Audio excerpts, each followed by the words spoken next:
¿Cómo les va? Muy buenos días. Esto es Orden del Día. Hay mucha información con lo que pasó ayer en reuniones de comisión. Hubo varias. Toda la jornada de hoy con reuniones de bicamerales. Vamos a estar con un montón de detalles. Comienzo saludando a compañeros. Primero el señor Juan Pablo Cábanac. ¿Cómo le Juan, va, ¿cómo Carlos? andamos? Muy bien, muy buenos días para Muy vos. bien. Bueno, muy bien. Señor Gonzalo Solabarrieta. ¿Cómo estás, Pato? Buen día, placer saludarte a vos y a Juan. Vamos a estar hablando en un ratito sobre un proyecto del diputado Petri de La Libertad Avanza que propone básicamente aumentar las penas para todo lo que tiene que ver con el mercado automotor, pero de las autopartes, ¿no? Este negocio que es una cadena importante y en un ratito te lo vamos a estar contando. Muy bien, vamos con los títulos y enseguida empezamos con notas y más información. Dale.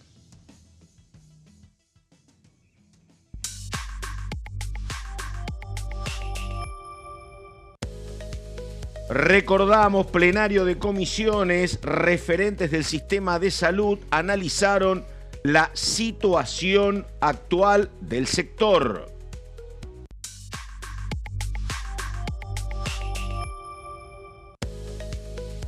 Comisiones de comercio y pequeñas y medianas empresas con representantes del sector patronal se abordó la situación de la industria textil.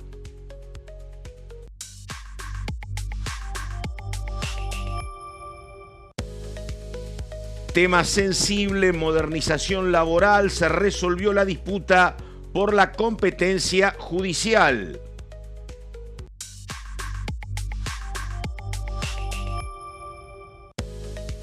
Y recordamos lo que recién planteaba Gonzalo, proyecto presentado por el mendocino Petri, impulsa penas más duras para desarmaderos y propone atacar el negocio del robo de autos.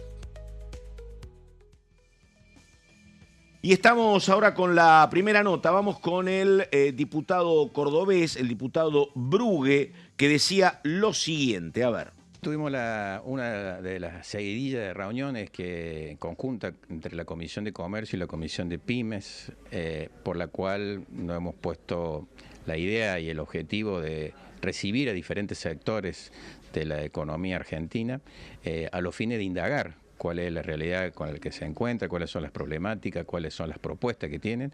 Y hoy nos tocó la industria textil, todo lo que es el sistema, el entramado textil, indumentaria en la República Argentina. Y bueno, tuvimos una presencia federal, gente del interior, gente de la capital, gente de las principales provincias, donde vinieron a plantear la realidad con que se encuentra hoy en día la industria textil, una realidad difícil, con una caída muy grande, casi del 30% de la producción textil interanual, y sobre todo con una problemática derivada del ingreso indiscriminado muchas veces de indumentaria textil por las plataformas electrónicas y del exterior, ¿no? Que está generando una desventaja comparativa muy grande entre lo que es la producción textil argentina y la producción que viene de otros países. Concretamente, hubo una crítica fuerte a las plataformas chinas, en donde prácticamente no se puede competir porque las empresas chinas no son empresas chinas,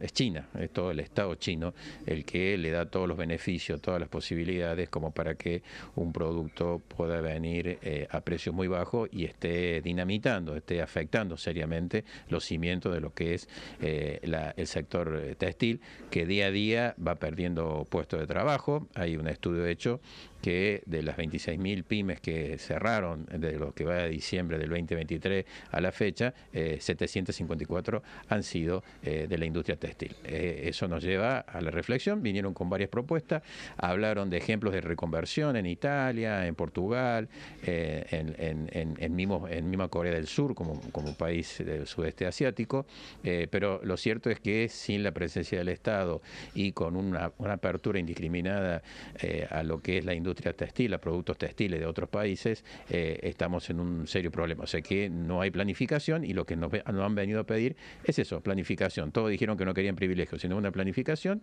y sí que hay que hacer una apertura que sea gradual y que sí hay que hacer una reconversión que sea gradual con una presencia estatal en la ayuda para lograr esa reconversión.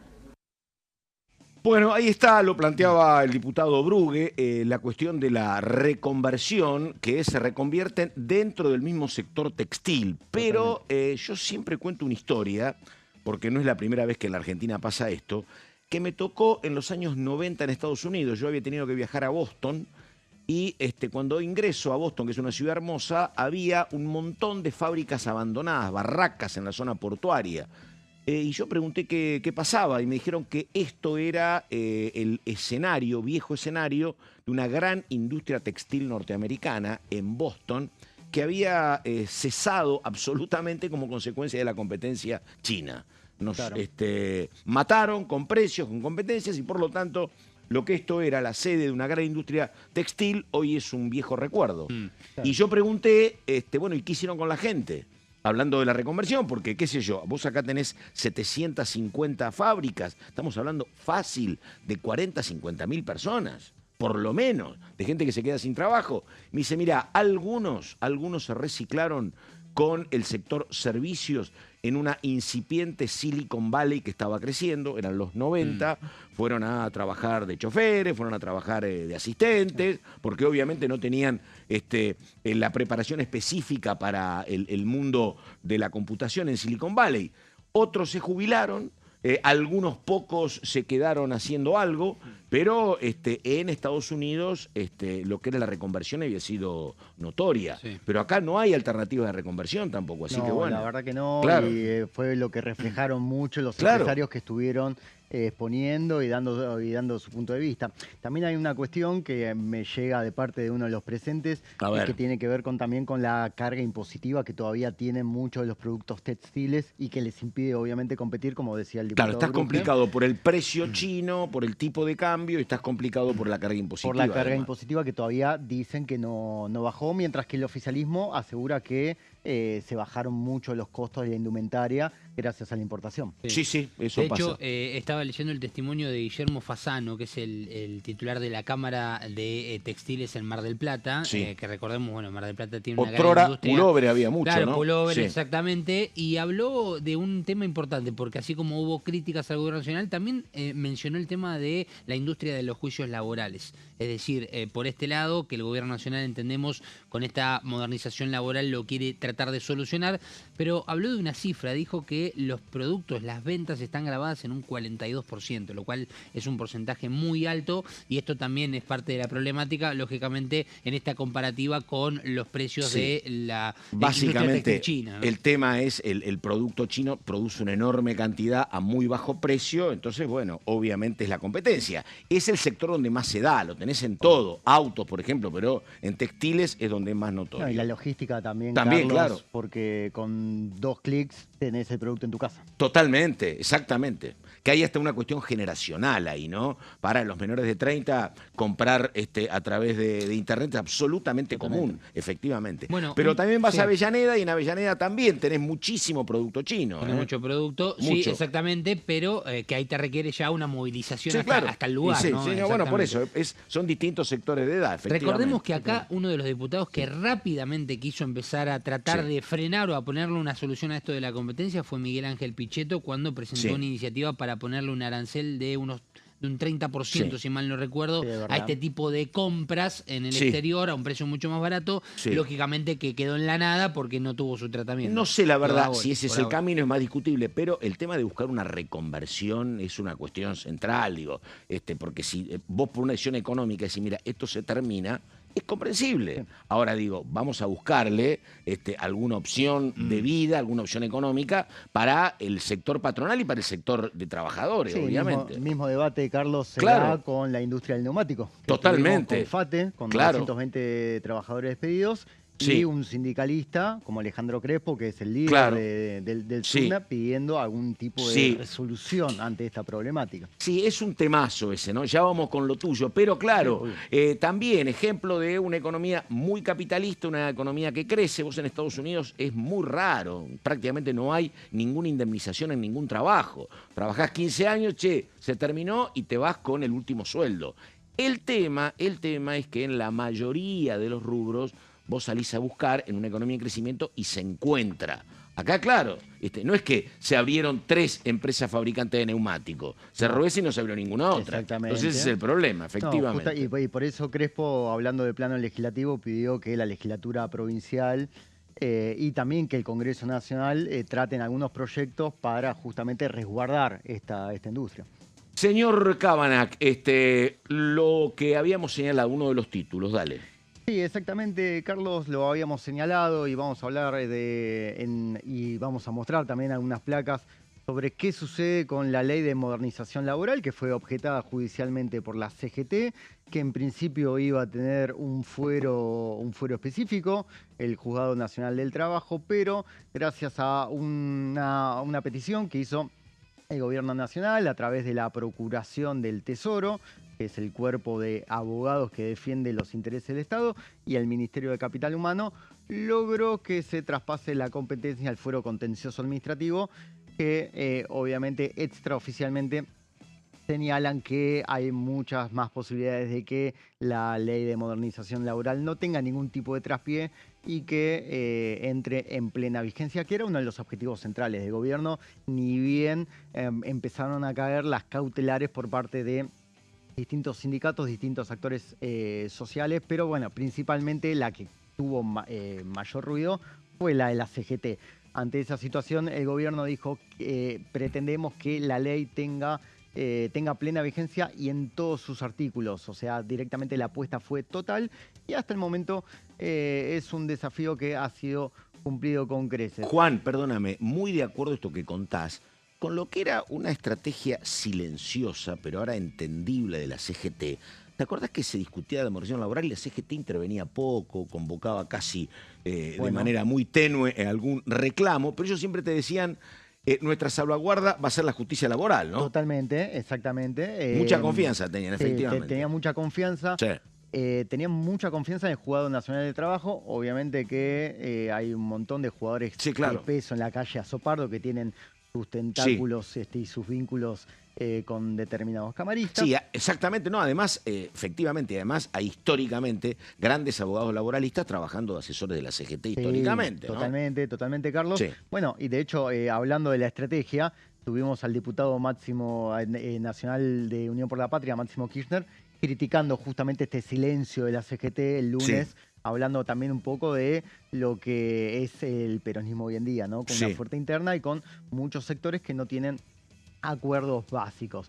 Y en referencia a la ley, justamente se resolvió la competencia, lo va a tratar el fuero contencioso administrativo, los próximos pasos, ahí lo estamos viendo en pantalla. Como decíamos, fue la cartera de Sandra Petovelo la que impulsó el reclamo en tándem con la Procuración del Tesoro, que hoy está conducida por el ex viceministro de Justicia, Sebastián Emerio, que justamente pidieron levantar la cautelar impulsada por los sindicalistas que están en la calle Azopardo.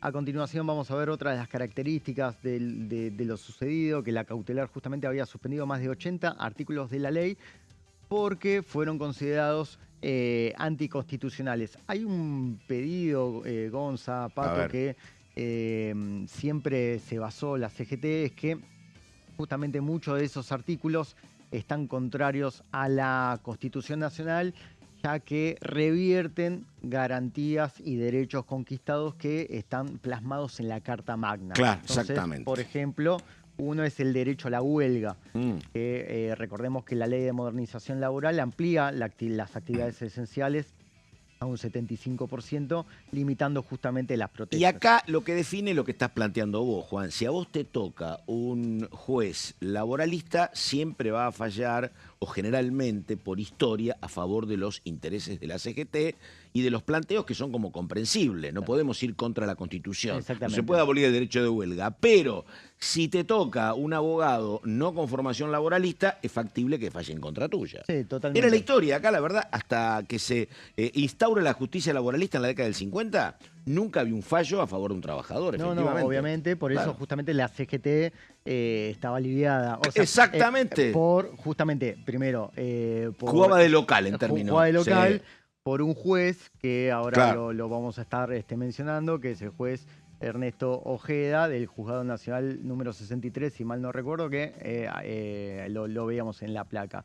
Ahora bien, la causa pasa al fuero contencioso administrativo, que empezó a ejecutar acciones que se dieron a conocer en las últimas horas. Sí. Elevó el caso a la Cámara Nacional de Apelaciones, ¿sí? Que ahora va a estar tratando este expediente.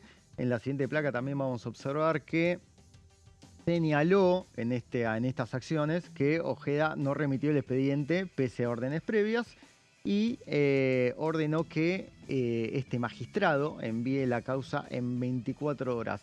Dicho sea de paso, desde la Procuración del Tesoro empezaron a emitir una serie de críticas bastante mordaces contra Ojeda, señalando, entre otras cuestiones, que jugó a favor de la CGT, que con la cautelar que aceptó no beneficia a los trabajadores y que fue un fallo decididamente político y para mostrar que está en contra de los intereses del gobierno Juan, nacional. te pregunto, en esto, ¿escuchaste alguna de las partes diciendo que esto puede terminar en la Corte y que la Corte...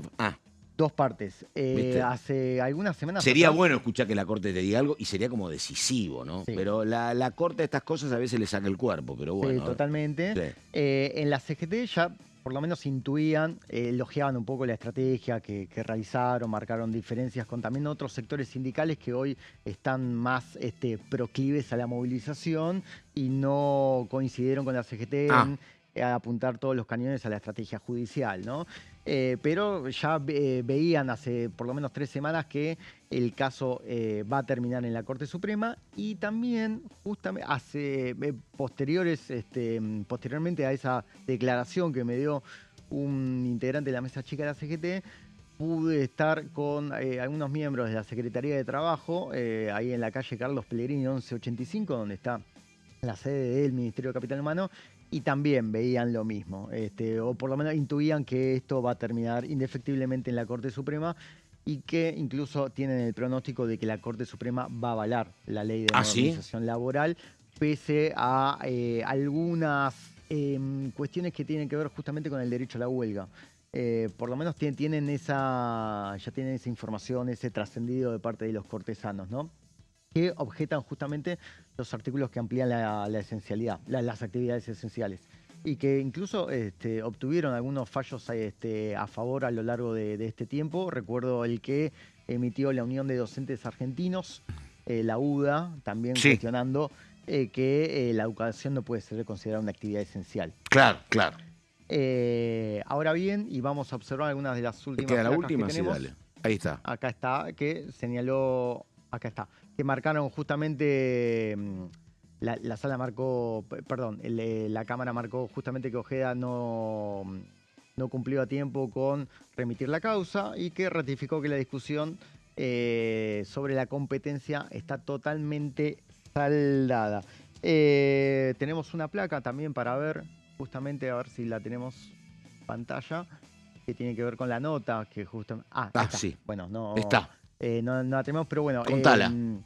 apareció justamente con el mensaje de la Procuración del Tesoro en las últimas horas, justamente la carta, una parte del expediente señalando que la discusión judicial en torno a la modernización laboral sobre la competencia ya está totalmente... Ahí estamos. Ahí está, mirá, ahí ¿viste? tenemos ahí la nota, justamente con la firma de Vicenti y Morán. Ahí estamos. Ahí estamos. Bueno, Juan, impecable. Vamos a un tema que es muy importante. Se suman con lo que tengan, que es el dato de que acaba de comenzar hace un rato la reunión con los integrantes del oficialismo, reunión de coordinación. Yo estaba dudando si me habían dicho dónde era, es en el Salón de Honor. Del oficialismo con los bloques dialoguistas. Sí. Y el dato es que están buscando la posibilidad de que haya sesión, esto lo busca el oficialismo, en la tercera semana de este mes de mayo, antes del 25 de mayo, que es una semana un poco más corta.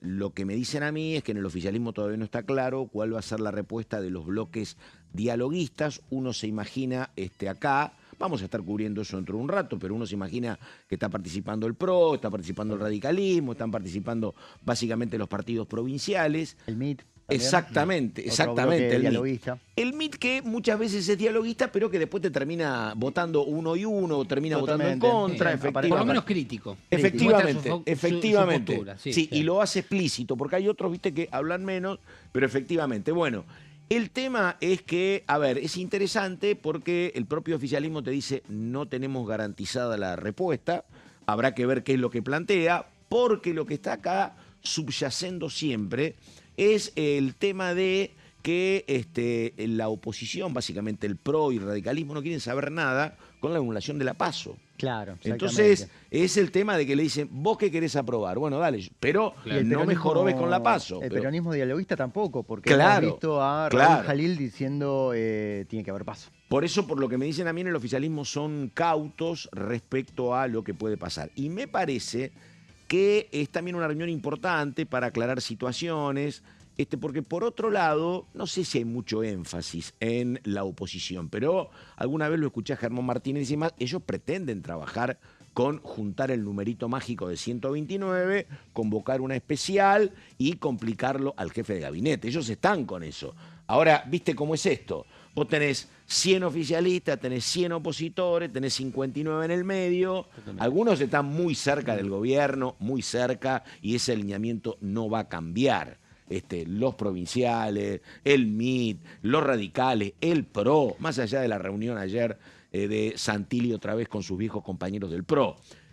Pero, viste, hay un nivel de diputado flotante que no es fácil que se acerquen a la oposición para juntar 129, pero me parece que van a intentar. Lo del PRO no sé si es tan sencillo explicarlo, pero por las propias declaraciones de Mauricio Macri tenemos, por un lado, no vamos a permitir que avancen las medidas populistas, lo cual lo hace unir al PRO con la Libertad Avanza, pero al mismo tiempo avanzan tiempos donde la figura de Mauricio Macri aparece como una posibilidad de candidato a presidente para el año 2027.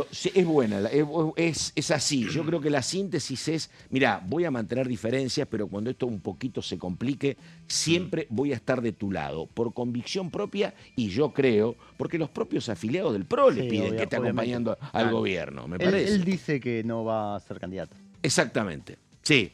Y sería rarísimo, Sí, ¿no? dice, no, yo ya estoy descartado, mi tiempo de candidato se terminó. Está por cumplir, va a cumplir 70 en un par de años, 69, y ha jugado siempre a ganador. Totalmente. En Boca, en las empresas, en la presidencia, en la jefatura de gobierno. Bueno, en Boca la última no tanto, porque no fue a votar. No, exactamente, pero digo, cuando le tocaba a él, obviamente, competía porque creía que ganaba. A ver, la hora exactamente 11:23, la pausa, ya seguimos.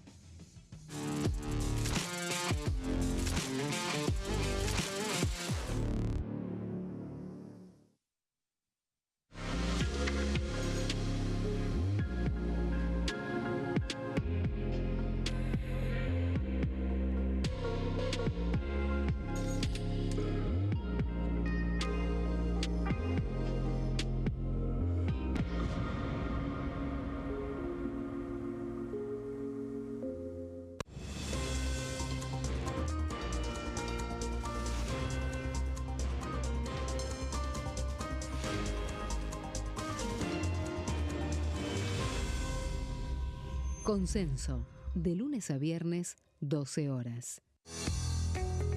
¿Quiénes conforman el Congreso? El Congreso de la Nación está conformado por la Cámara de Diputados y la Cámara de Senadores. La Cámara de Diputados representa al pueblo de la nación argentina. Esto significa que las provincias más grandes y con mayor cantidad de habitantes tienen muchos más diputados que las provincias más pequeñas. La manera de establecer las cantidades es proporcional. Por ejemplo, la provincia de Buenos Aires cuenta con 70 diputados nacionales y la provincia de Tierra del Fuego con 5. La Cámara de Senadores representa a las provincias. Cada provincia envía 3 senadores al Congreso Nacional. El total de senadores es 72, dado que las provincias argentinas son 24. Este es el número fijo, estipulado por la Constitución Nacional. Cada 2 años, el Congreso Nacional renueva la mitad de sus diputados y 1/3 de sus senadores nacionales. El mandato de los senadores es de 6 años, mientras que el de los diputados es más breve, dura solamente 4 años. La Cámara de Diputados tiene 257 miembros. En el recinto, los diputados se agrupan en bloques y en interbloques que expresan partidos políticos o afinidad ideológica. Existen también los monobloques, integrados por un solo diputado.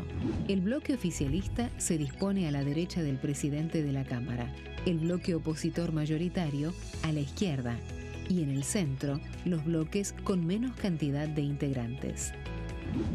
Son requisitos para ser diputado: tener al menos 25 años, 4 años de ciudadanía argentina, haber nacido en la provincia por la que se postula o haber residido en ella los 2 años precedentes.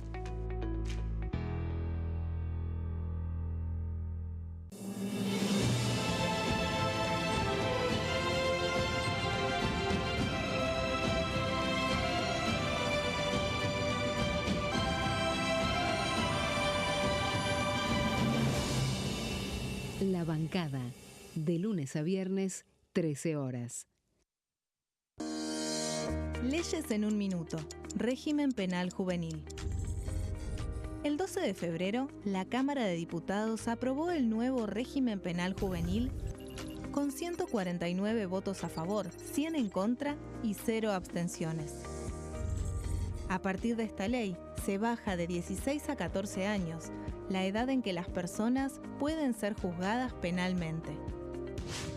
Para delitos graves, como homicidios, robos violentos o secuestros, habrá prisión efectiva en espacios específicos, siempre separados de los adultos. En cuanto a las penas, tendrán un máximo de 15 años. Por otro lado, en el caso de los delitos menores, se van a aplicar otras medidas como la reparación del daño, servicios comunitarios, restricciones de circulación, monitoreo electrónico y programas educativos. Además, se crea el rol de supervisor, que estará a cargo del seguimiento, asistencia y control del imputado.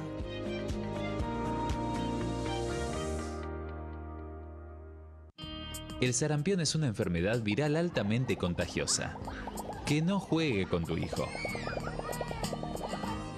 Puede poner en riesgo especialmente a menores de 5 años no vacunados. Ante la aparición de fiebre y manchas rojas en la piel, consulta de inmediato con un médico.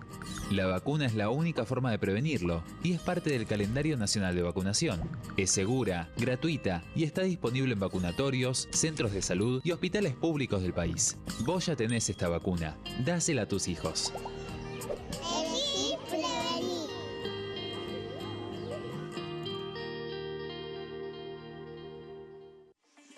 Leyes en un minuto.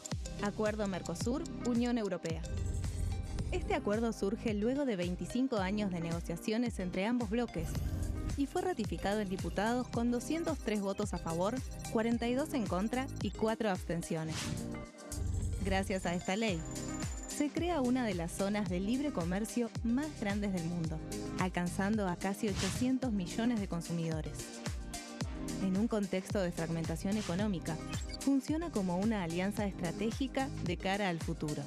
Los puntos más importantes del acuerdo son la eliminación de impuestos y aranceles de importación, lo que facilita el comercio bilateral y la cooperación técnica entre ambos bloques. El acuerdo no se limita a bienes físicos, sino que también incluye regulaciones sobre servicios, propiedad intelectual y desarrollo mutuo. Además, establece un mayor acceso al mercado europeo para productos como carnes, vinos y agroindustria. Adicionalmente, contempla el ingreso de maquinaria y vehículos de origen europeo. Tras ser aprobado por el Congreso, Argentina y Uruguay se convirtieron en los primeros países del Mercosur en ratificar el acuerdo. Este acuerdo consolida una alianza comercial estratégica entre ambos bloques.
Bueno, enseguida estamos con Gonzalo Solabarrieta y estas son imágenes de la ciudad de Buenos Aires en una mañana nublada, sin sol.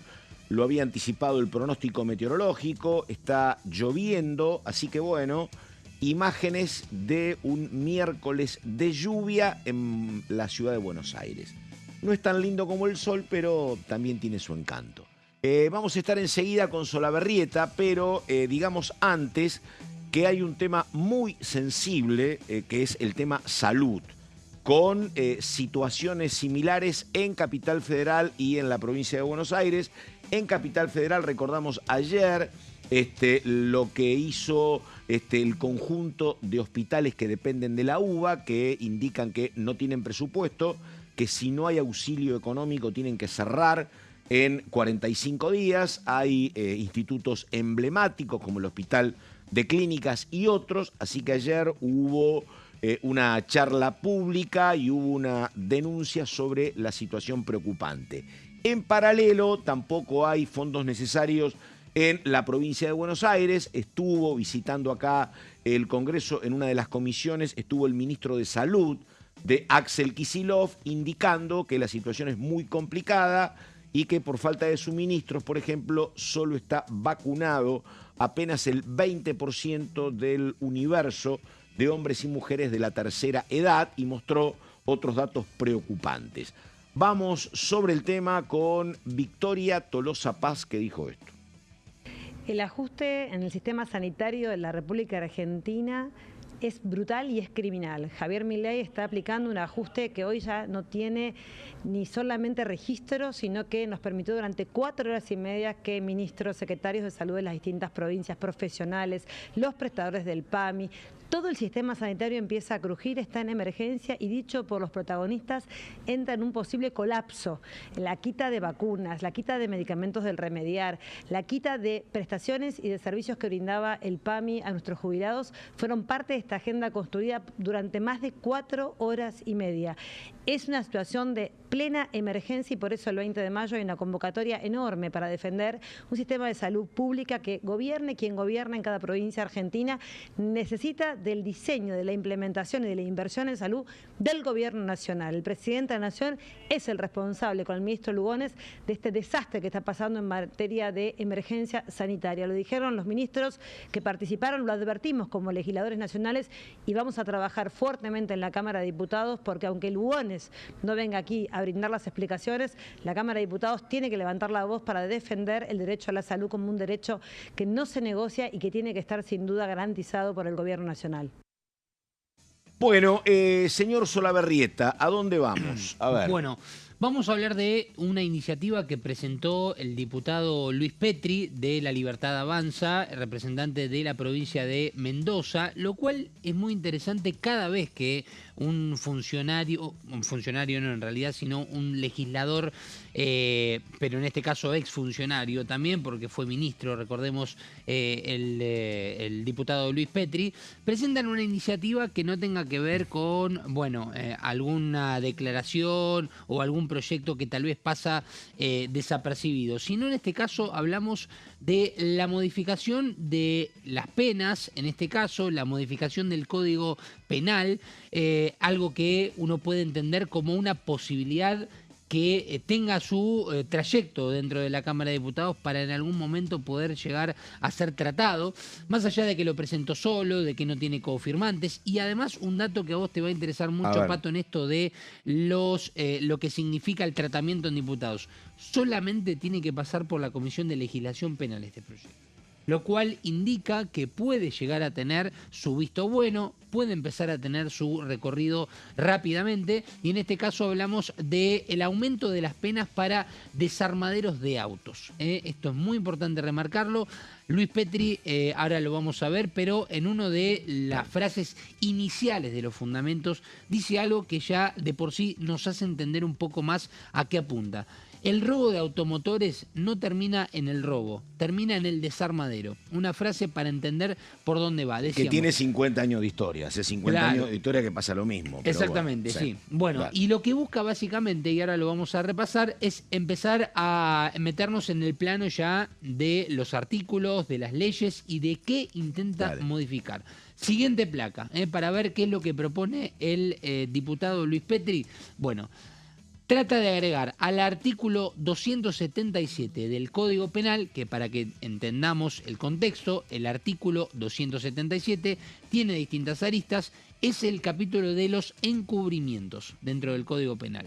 Bueno, lo que intenta es agregar el artículo 277 quater, que lo que implica es generar una nueva figura dentro del Código Penal exclusivamente para el delito que apunta justamente a que las autopartes de los autos lleguen a los desarmaderos y se genere un negocio en el mismo. Bueno, lo que propone es una pena de 2 a 6 años de prisión por hurto o robo donde no participó esa persona en la comisión del delito, pero que adquiere, que recibe, que oculte, que transporte, que almacene, comercialice o desarme total o parcialmente, esto también es muy importante, Sí. total o parcialmente el auto, sustraído o sus autopartes. Por eso la aclaración de este capítulo, que es el del encubrimiento, no necesariamente que participe directamente en la comisión de ese robo o hurto, sino que practiquen alguna de todas estas acciones en la cadena. Vamos a ir a la siguiente placa. Esto es lo primero, la figura que intenta crear exclusivamente para este tipo de delitos. La pena podría aumentar como mínimo a 3 años y como máximo a 8 años de prisión si tiene habitualidad o lo hace en el marco de una actividad comercial, industrial o de almacenamiento, es decir, en un desarmadero o de repuestos. ¿Sí? Es decir, que si es una actividad constante, habitual que hace esa persona o en la cual está involucrado, bueno, la pena a partir de los 3 años, ahí es donde empieza el debate de si un delito debe ser o no excarcelable, ¿no? Que es lo que intenta el gobierno nacional en muchos de los artículos que hoy existen en el Código Penal, de por lo menos aumentarlos para que dejen de ser excarcelables. Este caso, la pena mínima es tal vez está ahí al límite en la discusión para conocer la posibilidad o no de la prisión efectiva. Vamos a ir a la siguiente placa para explicar un poquito más también otra de las cuestiones. Ley 25.761, la ley de autopartes, es otro de los puntos que intenta modificar, en este caso en el artículo 13, en el desarmado total o parcial de un auto, sustraído, robado u origen ilícito del mismo, es decir, en el negocio de las autopartes, cuando se conoce que el destino lógicamente no es legal de ese auto, se va a aumentar las penas, en este caso económicas, de 140 a 1.400 salarios mínimos vitales y móviles que, para que entendamos, el Gobierno Nacional ya se conoció la noticia que a partir de cierto tiempo y durante 10 meses ya dejó en claro cómo van a ser los salarios mínimos vitales y móviles para el mayo del 2026. En la actualidad es de 363.000 pesos, es decir, si hablamos de lo económico, estamos hablando en este caso de una cuestión mucho más importante económicamente hablando, porque esta ley se había fijado, por lo menos en las multas, allá por el año 2003 y las multas es de 1.000 pesos. Es decir, era muy baja realmente y era otra de las patas o de las alas que también se querían tocar para que sea por lo menos un entendimiento mucho más completo de lo que se quiere modificar. Siguiente placa para repasar. Siempre que no haya un delito más severo penalmente, ¿no? Si esto requiere de una pena muy superior dentro del delito, obviamente que esa multa no va a ser lo único por lo cual tenga que pasar dentro del ámbito de la justicia. Y si la actividad es habitual, serán 6 meses de prisión como mínimo y 3 años de prisión como máximo, y además una multa de 700 a 5.000 salarios mínimos vital y móvil, lo cual estamos hablando ya de un número mucho más importante. Por eso separamos, en principio, lo que es la modificación del Código Penal en el capítulo de los encubrimientos, precisamente en el artículo 277, y por el otro, la ley de autopartes, que intenta modificar en este caso con las multas y con las penalidades también el diputado Luis Petri. Y en la siguiente placa ya vamos Dale. a ver Sí. básicamente una de las explicaciones básicas que hace el propio legislador en los fundamentos. Dice, el robo de automotores asegurados alcanza decenas de miles de casos anuales, con cerca del 70% de los siniestros concentrados en el AMBA, un dato no menor también, si hablamos a nivel Y país. sí, el 40% del país, así que 70% está acá. Exacto, sí. Esos números miden solo los vehículos con cobertura, el universo real es mayor, esto también no es menor este dato y una estadística es muy difícil de armar cuando hablamos del negocio en negro, ¿no? Básicamente. Detrás de cada auto rodado hay una cadena que lo espera y acá es donde Petri hace hincapié en el que lo transporta, el que lo roba, el que recibe, el que lo comercializa, es decir, hay una cadena muy importante y en donde se intenta por lo menos el aumento de las penas. Está dos cuestiones, ¿no? Que uno permanentemente ve que hay olas más punitivistas en los gobiernos. Digo, una cuestión es que tal vez puede ser que influya, yo tengo mis dudas, yo no sé si aquel que va a delinquir, porque le digan, ojo que el robo de autos en lugar de 2 años ahora va a ser sancionado con 4, diga, no, entonces me dedico a otra cosa. Lo hemos dudo. hablado, esto lo Por hemos eso, hablado, sí. Lo dudo, qué sé yo, me parece que generalmente apuestan a que le va a salir bien cuando va a cometer ¿Te puedo hacer un el paréntesis? ilícito. ¿Te puedo hacer un paréntesis? Sí. Sí puede llegar a cambiar la cuestión cuando hay penas que son excarcelables y que mediante dinero, una fianza, no cumple la prisión Y lo efectiva otro- y sí cuando sí. se cambia una mínima que Puede tenga que ser, prisión exactamente, efectiva. Ahí puede ser, exactamente. ahí puede Y ser. lo otro que me parece que, bueno, siempre hay propuestas y proyectos. Algunas corresponden a diputados o diputadas que son de la oposición, que son más declarativas, que no tienen la función ellos de resolverlo desde el Ejecutivo, son oposición. Otra cosa es cuando vos sos oficialismo, que es un tema que me parece que este gobierno y todos los anteriores están en mora y que es cuando vos decís, che, no va a haber penas escarcelables, van a ir a prisión, vamos a incrementar las sanciones, va a haber más detenidos.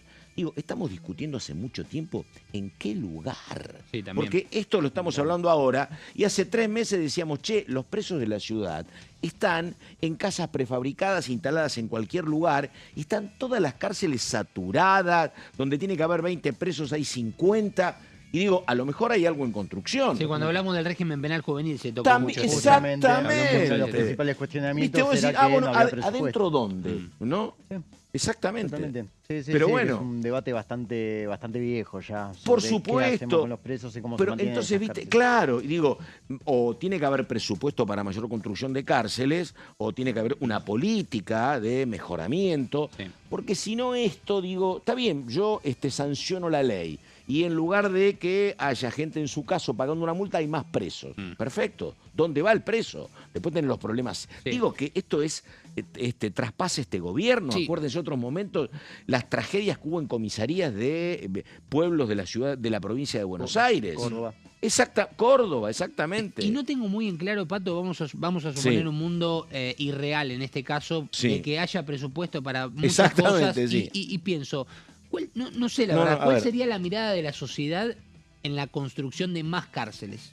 También, porque eso es un gana. mensaje Hoy, también. hoy eso prende, gana. Hoy hay un discurso punitivista. Sí. El tema es que a veces no es tan fácil porque, bueno, vos tenés los penales de Seiza, tenés muchos enclaves. Pero no es fácil decir, el tema de decir, bueno, yo voy a construir otra cárcel en determinada localidad. Porque te suma y te reza. ¿Cárceles privadas como en algún momento llegó a fantasear algún miembro del oficialismo? Yo creo que lo han pensado. En Estados Unidos, por ejemplo, hay estados que tienen justamente cárceles privadas. Pero no lo veo ahora esto. Me parece que no sería sencillo para el oficialismo encontrar consenso en eso, totalmente. ¿no? Sí, en otro momento plantearon esa cuestión, efectivamente.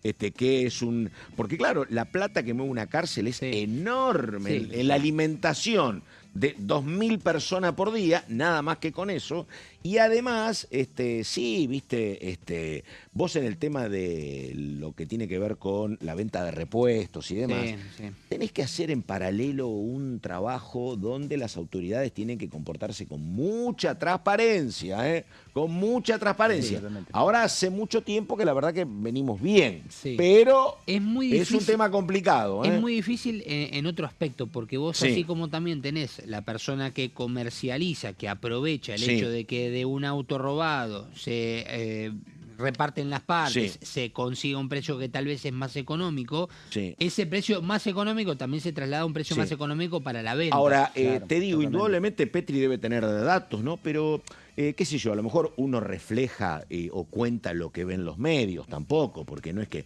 nos anden robando un auto todos los días. Yo no he visto olas no, a lo mejor me pierdo el dato, ¿eh? En otro momento uno tenía mayores precauciones, me parecería que ahora.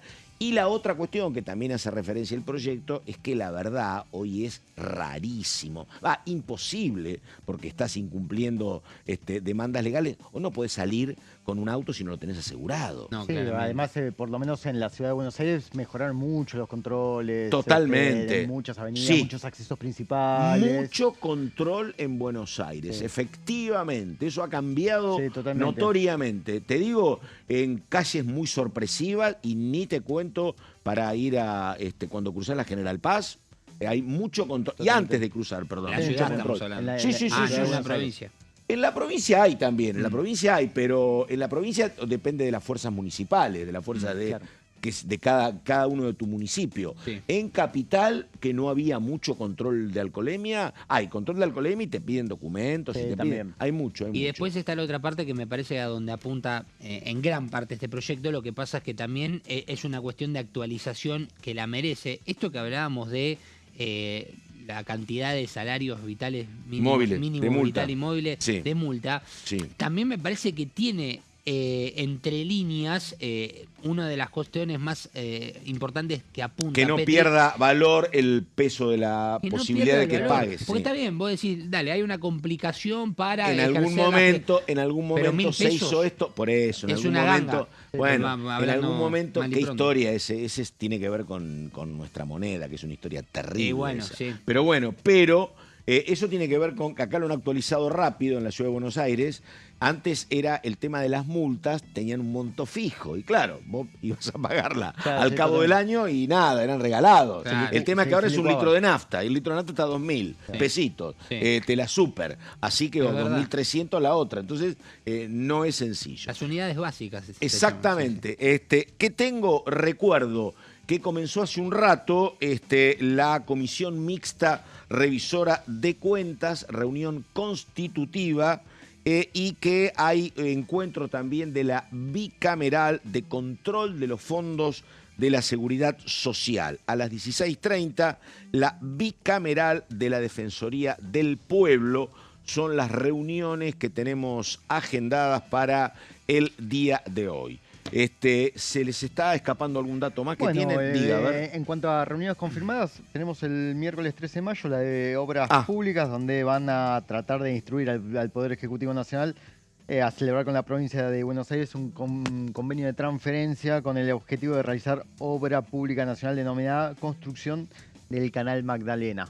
Por lo menos El tenemos- Magdalena, mira tenemos, vos. Sí, que me acuerdo, hace unos años hubo un debate muy fuerte. Participaba Tayana en el debate, Participaba efectivamente. Tayana, exactamente. Es un proyecto muy importante y que hasta donde uno sabía, si esto avanza, le quitaría peso y relevancia al de Montevideo. Claro, exactamente. Sí, una cuestión que me acuerdo Tayana en ese debate, que hablaba de una decisión estratégica nacional para los intereses. Siempre fue justamente, estratégico y ahora a partir de Hormuz, cualquier paso, cualquier puerto, cualquier canal Cobra más relevancia, tiene justamente una en el- particular en el debate importancia. público. Así que, ¿qué pasa con eso entonces? Bueno, el miércoles 13 de mayo a las 10 horas en la sala número 6 de Anexo A vamos a tener una reunión de la Comisión de Obras Públicas en la que justamente van a autorizar e instruir al Poder Ejecutivo Nacional a celebrar con la gestión de Axel Kicillof un convenio de transferencia con el objetivo de realizar obra pública justamente en el canal, la construcción de... No sé lo que dirá usted, pero a mí ese matrimonio, porque Obras Públicas está controlado por un peronista también. Sí, exactamente. No veo que haya un espíritu de mutuo afecto, efectivamente. No lo veo. Complicado. Ahí está. Complicado. Así que bueno. Bueno, y lo que estaba Dale. programado justamente también para la semana próxima era una posible sesión sin estar en agenda. Semana que viene, cierto, vos oficialmente. dijiste, sí. Bueno, en definitiva esto va a quedar planteado para la semana del 20.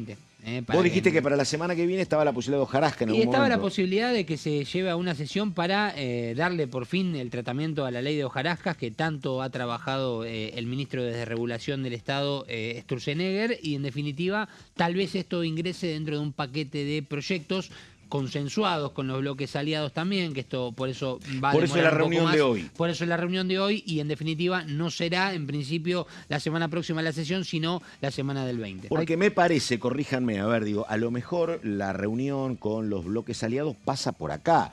El gobierno entendiblemente quiere aprobar hojarascas y a lo mejor otras cosas. Y entendiblemente la oposición le dice en paralelo, dale, pero a mí entonces respetame esto, o votame aquello, o no toquemos lo otro. Sí, por ahí totalmente. pasa la negociación, Sí, ¿no? hay que ver, Pato, qué va a suceder el viernes a las 14 horas en Casa Rosada, porque vamos a ¿Qué tener pasa? una reunión de gabinete. Apa, Va a sí. ser la primera reunión de gabinete del año y ahí... Reunión de gabinete. Convocó a Dorni, ¿no? Claro. Sí, exactamente. ¿Y va a estar Milei ya de vuelta? Va a estar Javier Milei porque Javier Milei retorna, es un día, el miércoles, ya el jueves a partir de mediodía va a estar de vuelta en la ciudad de Buenos Aires.